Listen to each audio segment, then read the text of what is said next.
Bienvenidos nuevamente a la sesión que tenemos esta tarde.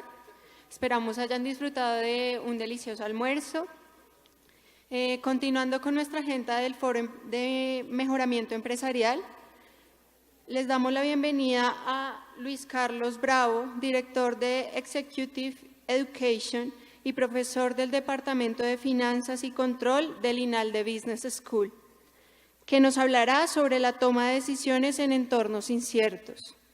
Luis Carlos es economista, especialista en finanzas y MBA de la Universidad de los Andes. Es miembro de la Junta Directiva de PCP, ASI Proyectos, Comertex y fue vicepresidente de Hell Bank. Por favor, para él, un fuerte aplauso. Gracias, Ingrid. Bueno, buenas tardes. ¿Se está escuchando bien? Perfecto. Me han pedido que tengamos esta charla sobre tomar decisiones en entornos económicos complejos. La charla no voy a tener demasiado tiempo, entonces van a ver que en algunos momentos voy a avanzar rápido en algunas diapositivas, pero como concepto, digamos, lo que tengo es un comienzo de charla acerca de por qué pienso que el entorno es complejo. Y lo segundo es de mi experiencia como empresario. Yo, digamos, soy propietario de una banca de inversión, estoy en juntas directivas y de mi interacción con presidentes, vicepresidentes y dueños de empresa en los programas de INALDE Business School. Vengo teniendo unas propuestas concretas sobre qué tipo de caminos tienen sentido para nuestras empresas colombianas en ese entorno complejo. Entonces, sin mucha más introducción, quiero meterme ya en el contenido de la charla. Todos sabemos que hubo un choque externo en la economía colombiana a finales del año 2014.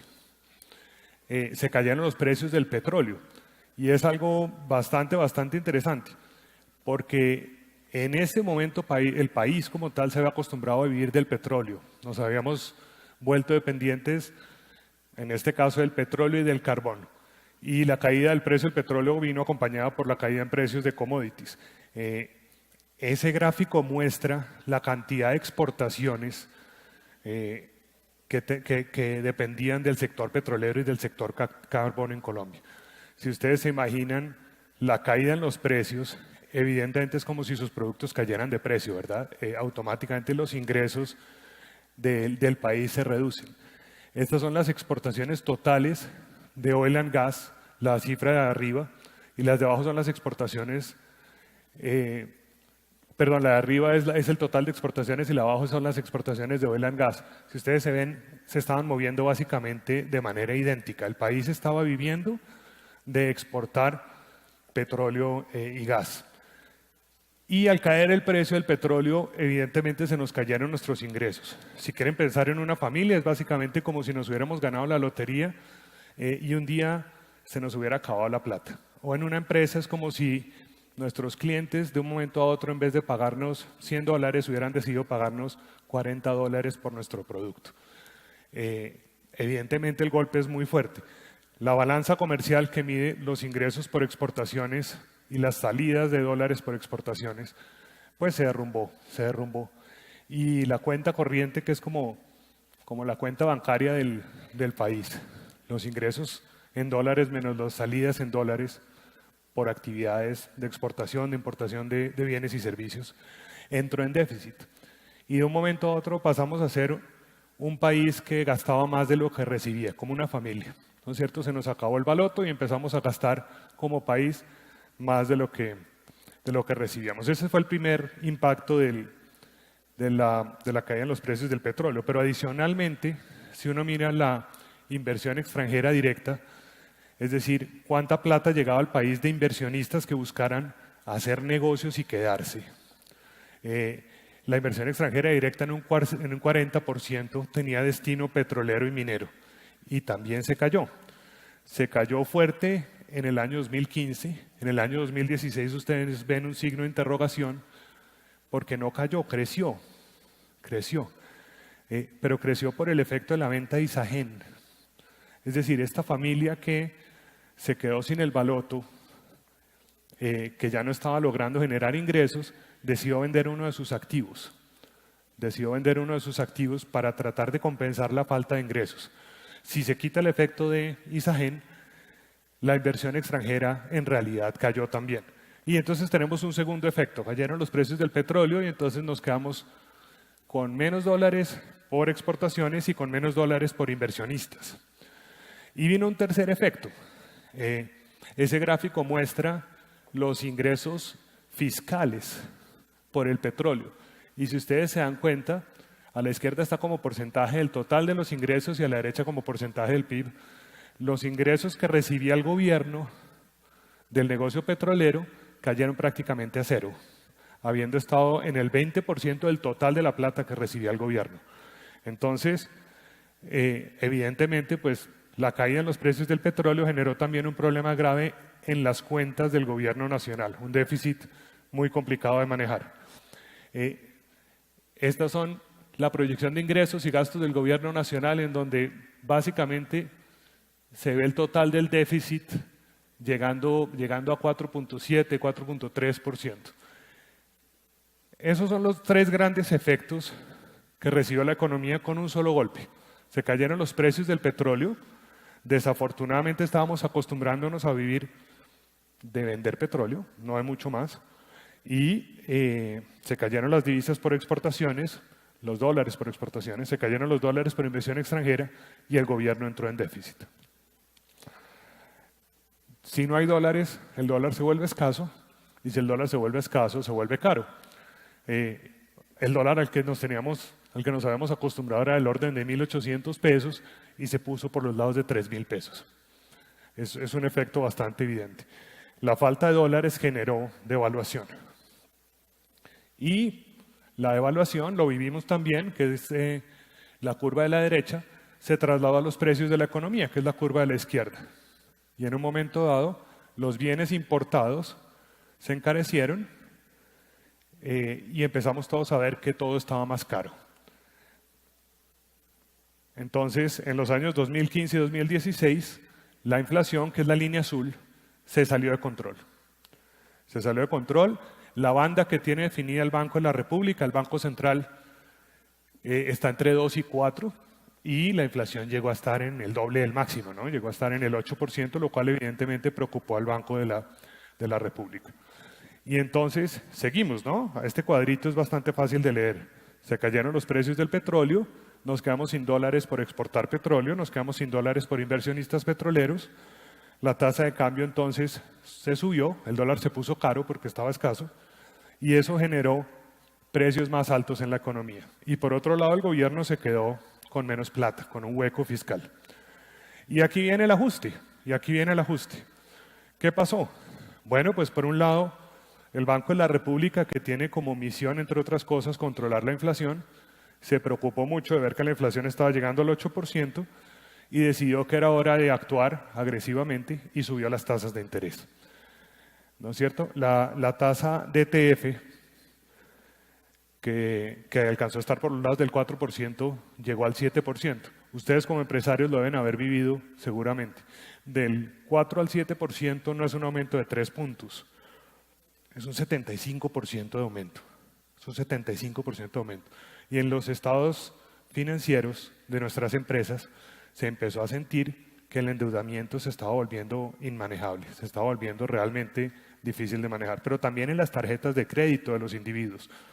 Y la gente empezó a sentir que no tenía suficiente dinero, lo cual era cierto. Eso ayudó a controlar la inflación. Entonces el primer ajuste es, se subieron las tasas de interés y eso ayudó a que la inflación se controlara. Hoy la inflación está bastante controlada. El segundo ajuste. Hombre, el gobierno empezó a ver con preocupación que las agencias que califican el riesgo colombiano dejaron de creer en Colombia un poquitico, y empezaron a decir que queremos ver algún tipo de ajuste.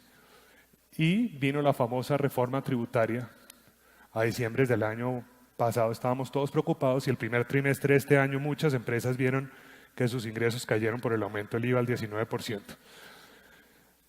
Ese es el segundo punto del ajuste. El Banco Central subió las tasas de interés, es el primer ajuste, y el segundo ajuste fue, hubo más impuestos. Hubo más impuestos para arreglar la balanza del gobierno. El ajuste era clave porque las calificadoras de riesgo nos califican mejor gracias a eso y el mundo nos sigue prestando plata. Sin embargo, hay que decirlo, los dólares están entrando a Colombia básicamente porque nos están prestando, porque hay deuda externa. No es por exportaciones y no es por inversión extranjera, sino porque la gente de afuera le está prestando plata a Colombia. Eso mantiene la tasa de cambio equilibrada.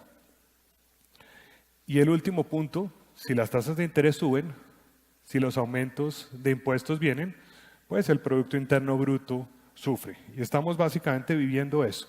Esta foto es la forma en que yo como empresario veo lo que ha ocurrido en los últimos 2 o 3 años. Yo creo que todo arranca con el choque petrolero. Creo que el choque petrolero genera un desequilibrio muy fuerte. Y el desequilibrio muy fuerte, digamos, las dos grandes autoridades económicas del país lo tienen que enfrentar. El Banco de la República subiendo tasas de interés y el gobierno subiendo impuestos. En el fondo es muy curioso, porque si ustedes se dan cuenta, lo que estamos diciendo es que como país teníamos un negocio que nos daba plata y lo perdimos, ya no vende igual. Antes vendía a 100 y ahora vende a 40, a 45, a veces a 35, cuando llega a 50 celebramos. O sea que es cierto, no tenemos un motor de crecimiento fuerte en estos momentos. No tenemos un motor de crecimiento fuerte en estos momentos. El ministro de Hacienda está haciendo mucho esfuerzo por vender la idea de que tenemos que tener optimismo, tenemos que trabajar, tenemos que salir adelante y que ya pasó lo peor del ajuste. Yo, sin embargo, tengo mis dudas. En 2017, ahí ustedes seguramente no alcanzan a leer, pero las tasas de crecimiento que proyectaban los analistas ya claramente no se van a dar. Y la pregunta gruesa que me hago es, hombre, si el choque llegó porque no exportábamos, ¿por qué decir que ya pasó el problema? Yo no estoy viendo por ningún lado de dónde van a venir los dólares a la economía. No estoy viendo por ningún lado cómo vamos a sustituir el hueco que nos abrió la caída en los precios del petróleo. No veo crecimiento en las exportaciones. El hueco que tenemos por exportaciones menos importaciones empezó a ceder, pero no porque estemos exportando fantástico. Ahí están las exportaciones no tradicionales y si quieren ahí están las exportaciones industriales. Hay gente que está diciendo que Colombia no tiene industria. Otros países tienden a reactivarse, la tasa de cambio está en 3.000 y sin embargo no exportamos. Ahí ya hay una inquietud que les quiero dejar. Por alguna razón, la tasa de cambio que era 1.800 se puso en 3.000. Otras economías de pronto están siendo atractivas para nosotros, pero por alguna razón todavía las exportaciones no reaccionan. Y estamos hoy en día a nivel macroeconómico dependiendo de qué va a pasar con el precio del petróleo. Si se agripa alguien en Arabia, nos importa y nos importa mucho. Si llega a haber guerra con Corea del Norte, nos importa y nos importa mucho. Si Maduro queda o no queda, nos importa y nos importa mucho. Y eso nos desenfoca, como empresarios nos desenfoca mucho. No está habiendo exportaciones todavía, no está habiendo inversión extranjera. La inversión extranjera no se ha reactivado. Las tasas de interés han empezado a bajar, pero la gente que nos presta plata las compara con otros países. Y por ejemplo en Estados Unidos ya empezaron a subir. Entonces es posible que la gente en vez de traer dólares a Colombia, a prestárselos a Colombia, decida prestárselos a Trump, por ejemplo. ¿No es cierto?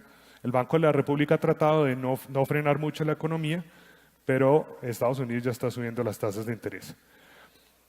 Y ya se anunció, ustedes como empresarios seguramente lo tienen ya en mente en sus planeaciones, la reforma tributaria fue insuficiente.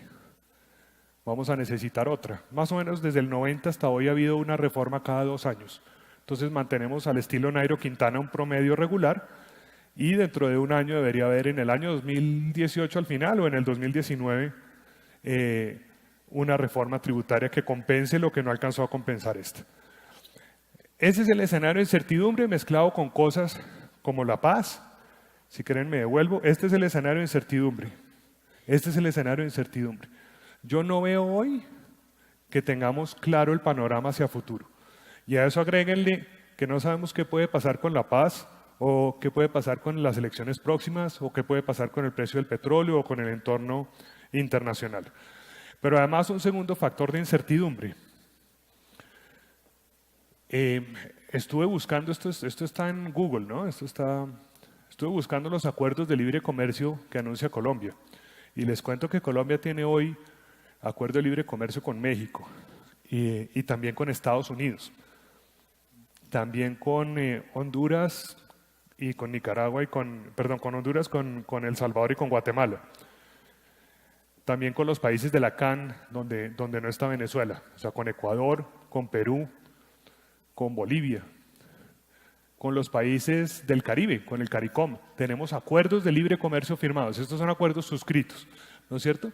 También con el Mercosur, donde tampoco está Venezuela. Está con Brasil, con Paraguay y con Argentina. Con todas esas banderitas tenemos acuerdos de libre comercio suscritos.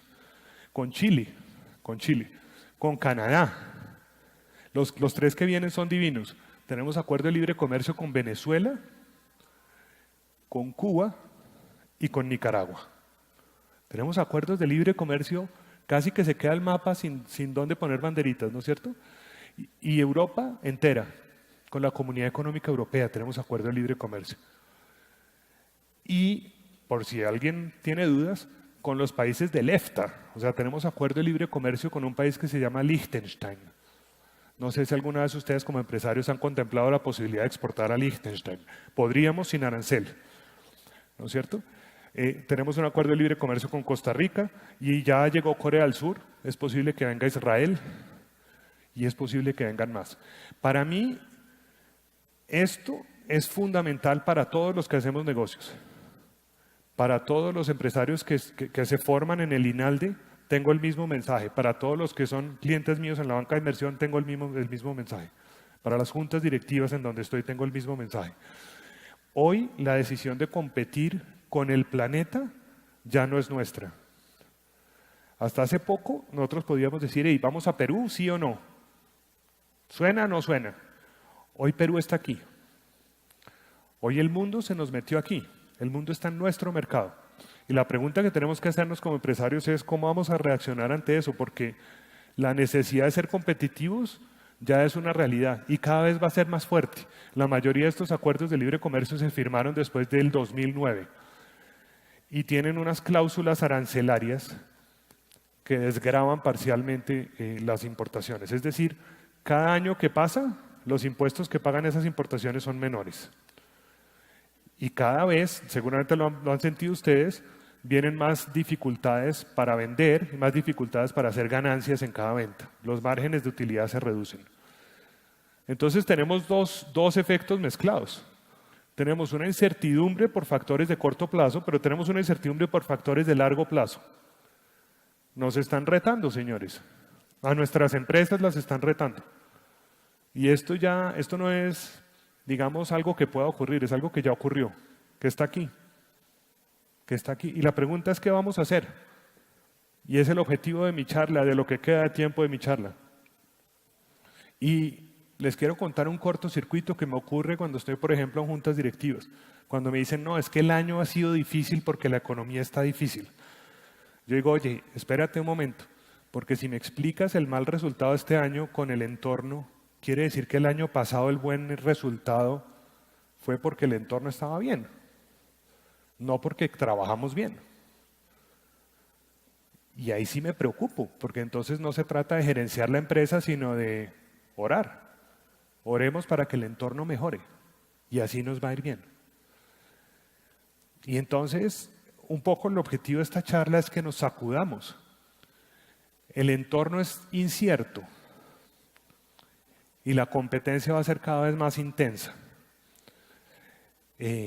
Nos tocó trabajar, nos tocó lucirnos. Para un empresario, un entorno con incertidumbre tiene un potencial de negocios infinito, absolutamente infinito. Cuando el negocio enfrenta un entorno cierto, sin riesgos y sin volatilidades, es muy difícil de verdad hacer una gestión notable. Pero cuando hay incertidumbres, cuando hay donde meterse, cuando hay donde innovar, cuando hay donde gestionar, ahí es donde de verdad un buen empresario se luce. Es la razón de ser nuestra como institución educativa. INALDE lo que busca es, oiga, espere, ¿cuáles son las decisiones que sí podemos tomar como directivos? ¿Cómo podemos llevar esta nave a un futuro mejor? La gestión, señores, es la única respuesta posible. Y gracias a Dios que el entorno está incierto. La propuesta mía, yo soy financiero, me disculpo, la propuesta es trabajar muy bien desde los comités financieros los temas de oportunidades y de riesgos en un entorno incierto. Un entorno incierto es un entorno volátil en donde seguramente habrá volatilidades que va a tocar evaluar muy bien para poder tomar decisiones. Propuestas concretas para cerrar mi charla, para que ustedes como empresarios se lo lleven. Lo primero, hay dos formas gruesas de competir, hay dos formas grandes de competir. Esto no es mío, es de un profesor de Harvard llamado Michael Porter. O compito siendo el más barato del mercado, compito por costos. Tengo, por ejemplo, una aerolínea de bajo costo y busco en cada momento, en cada paso de mi cadena de valor, tener un nivel de eficiencia que ningún competidor logre para poder ofrecer el producto más barato del mercado. O compito con diferenciación. Y si decido competir con diferenciación, tengo que ser consecuente con lo que estoy haciendo. Tengo que saber que al diferenciarme, otros van a intentar copiarme. Y en consecuencia la diferenciación tiene que ser un motor dentro de mi empresa. No es un rasgo de un producto o un atributo especial que tiene mi empresa hoy. Tiene que ser permanente el esfuerzo, permanente. Y en ambos casos, si decido competir por costos o por diferenciación, por favor, entiendan bien desde las finanzas cuál es la rentabilidad de los clientes y cuál es la rentabilidad de los productos. Esto es una curva que se llama la curva de la ballena. En una junta directiva una vez me lo llamaron la curva del elefante y a mí no me molesta. Lo que explica es el comienzo de la curva, que muy poquitos clientes que están en el eje horizontal, 50 clientes, hacen la gran mayoría de las utilidades de una compañía. De ahí en adelante la gran mayoría de clientes aporta pero muy poquito. Y al final encuentra uno incluso algunos clientes que cuando analiza bien le están destruyendo valor. Le están destrozando valor. Tener ese mapa se volvió hoy fundamental para gerenciar las compañías, porque yo necesito saber en cada momento qué voy a hacer con los clientes que están dejando de ser rentables y qué estoy haciendo hoy para que los clientes que son más rentables se me queden. Primera propuesta para que se lleven, trabajen en rentabilizar los clientes, en entender uno a uno los clientes, en mapearlos. Ojalá sus sistemas de información les permitan hacer este tipo de cosas, para poderse sentar a dar discusiones inteligentes sobre cómo manejar clientes que no nos están ayudando a crear valor. Pero también productos. Ese mismo mapa se puede hacer con productos. ¿Qué productos me están destruyendo valor? Eso se llama innovación vista por un financiero. A mí solo me interesa en un comité financiero la innovación que me promete sustituir lo que ya no está funcionando bien, lo que ya no da, lo que ya no tiene un valor para la empresa. Segunda propuesta, ¿cómo nos estamos financiando hoy? ¿Cómo estamos financiándonos hoy? A mí a veces me dicen que lo mejor es financiarse a corto plazo porque las tasas son más bajas. Y yo inmediatamente respondo, hey, curioso, ¿no? Los bancos. ¿Por qué un banco que se supone que sabe hacer plata cobra menos por un crédito a corto plazo? Es como raro, ¿o no?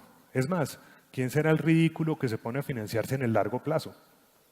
Debe ser un tipo muy extraño, ¿no? Prefiere un crédito caro. Y cuando uno analiza un poquitico, lo que está ocurriendo en el fondo es que el banco le presta barato cuando el riesgo no es de él, cuando el riesgo es del empresario. Si el banco le presta a uno a corto plazo, es porque en cualquier momento recoge y se va. Y dice, ya no me gusta este cliente. Si le presta a largo plazo, en algún momento las cosas no salen bien y el banco es socio de uno. Ese tipo de consideraciones hoy se vuelven claves porque si ustedes tienen una plataforma de financiación estable, pueden tener un plan de negocio sólido. Pero si no, están corriendo el riesgo de lo que le pasó a muchos al comienzo de este año.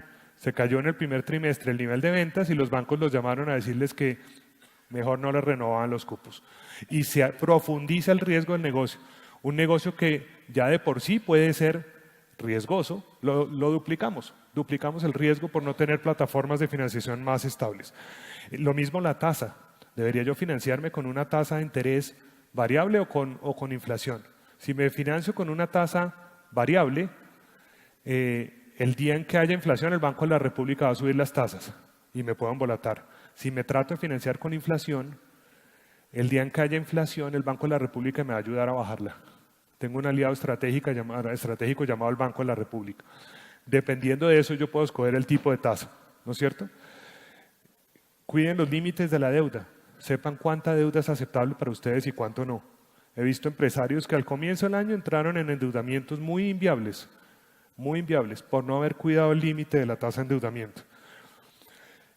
Y para aquellos que son empresas de familia, no tengan miedo del tema de vincular socios o incluso el tema de vender la empresa. Den esos debates, piénsenlo, analícenlo desde ya, cuestiónense desde ya. No lo piensen el día en que lo necesiten, piénsenlo desde hoy. ¿Qué significa que yo reciba socios en mi empresa? ¿Con qué tengo que tener cuidado? ¿A qué le tengo que poner atención? Hoy, para competir con el mundo, nos toca ser muchísimo más profesionales en lo financiero. Relacionado con eso, las próximas 2 propuestas realmente me parecen ridículas y me disculpo por traerlas acá, pero es que no veo que ocurran.